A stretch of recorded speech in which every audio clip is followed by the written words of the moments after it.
Hello friends, अभी मैं क्या हूँ पुस्तक पढ़ते हैं। तो आगे पढ़ते हैं। जिसे आत्मज्ञान हो जाता है वह छोटी घटनाओं से अत्यधिक प्रभावित, उत्तेजित या अशांत नहीं होता।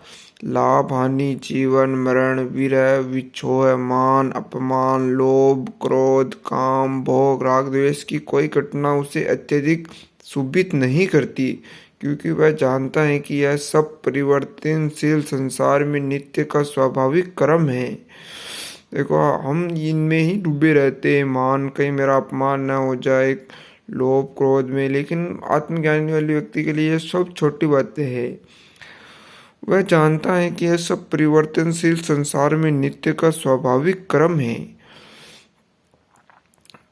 यह नित्य का स्वाभाविक क्रम मिल लिए परिवर्तनशील संसार है और इसमें यह सब रोज होता ही है, उसका स्वाभाविक है क्रम। ये मनोवांछित वस्तु या स्थिति सदा प्राप्त नहीं होती। जैसे हम चाहते नहीं कि हमेशा ऐसा ही होना चाहिए, ऐसा हमेशा कभी नहीं होता। काल चक्र के परिवर्तन के साथ साथ अनिश्चित घटनाएं भी घटित होती रहती है।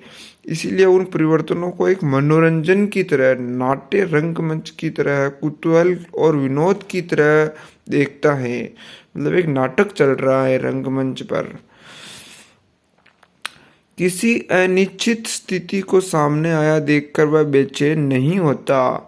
अनिश्चित यानी जो जिस प्रकार उसकी इच्छा नहीं की होती है और ऐसी स्थिति आ जाती है फिर भी वो बेचैन नहीं होता। आत्मज्ञानी उन मानसिक कष्टों से सहज ही बचा रहता है जिनमें से शरीर भावी लोग सदा व्यथित और बेचैन रहते हैं, और कभी कभी तो अधिक उत्तेजित होकर आत्महत्या जैसे दुखद परिणाम उपस्थित कर लेते हैं। जीवन को शुद्ध, सरल, स्वाभाविक एवं पुण्य प्रतिष्ठा से भरा पूरा बनाने का राजमार्ग यह है कि हम अपने आप को शरीर भाव से ऊंचा उठावे और आत्म भाव में जागृत हो। देखो कितनी अच्छी बात कही है। इससे सच्चा सुख, सच्ची शांति और जीवन लक्ष्य की प्राप्ति होती है। अध्यात्म विद्या के आचार्यों ने इस सत्य को भली प्रकार अनुभव किया है और अपनी साधनाओं में सर्वप्रथम स्थान आत्मज्ञान को दिया है। मैं क्या हूँ, इस प्रश्न पर विचार करने पर यही निष्कर्ष निकलता है कि मैं आत्मा हूँ। यह भाव जितना ही सुदृढ़ होता जाता है उतने ही उसके विचार और कार्य आध्यात्मिक एवं पुण्य रूप होते जाते हैं। इस पुस्तक में ऐसी ही साधनाएं निहित हैं जिनके द्वारा हम अपने आत्म रूप को पहचाने और हृदय गम करें। आत्मज्ञान हो जाने पर वह सच्चा मार्ग मिलता है जिस पर चलकर हम जीवन लक्ष्य को, परम पद को आसानी से प्राप्त कर सकते हैं। आत्म स्वरूप को पहचानने से मनुष्य समझ जाता है कि मैं स्थूल शरीर एवं सूक्ष्म शरीर नहीं हूँ, मैं दोनों ही शरीर नहीं हूँ, छोटा और बड़ा। यह मेरे कपड़े हैं। मानसिक चेतनाएं भी मेरे उपकरण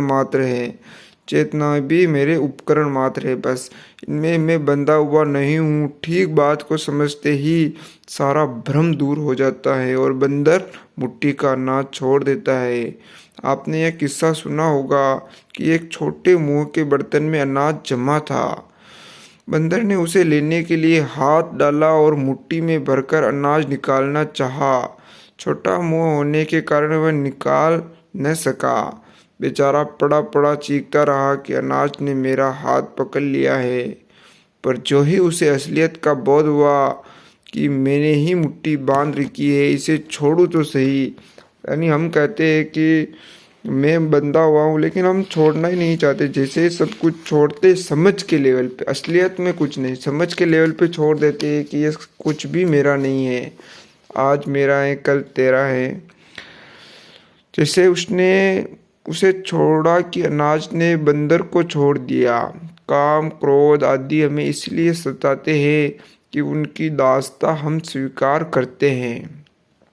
क्योंकि इनमें थोड़ा आनंद भी होता है, काम में, क्रोध में आदि में। इसीलिए जिस दिन हम विद्रोह का झंडा खड़ा कर देंगे भ्रम अपने बिल में धस जाएगा। भेड़ों में पला हुआ शेर का बच्चा अपने को भेड़ समझता था, परंतु जब उसने पानी में अपनी तस्वीर देखी तो पाया कि मैं भेड़ नहीं, मैं शेर हूँ।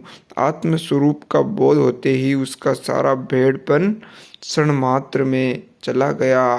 आत्मदर्शन की महत्ता ऐसी ही है, जिसने इसे जाना उसने उन सब दुख दरिद्रता से छुटकारा पा लिया जिनके मारे वह हर घड़ी हाय हाय किया करता था। देखो, जिसने स्वयं को जाना मैं क्या हूँ, वो सब दुख दरिद्रताओं से उसने छुटकारा पा लिया, इसके वो हर क्षण वो तड़पता फिरता था। तो फ्रेंड्स, अभी के लिए इतना ही। Thank you so much.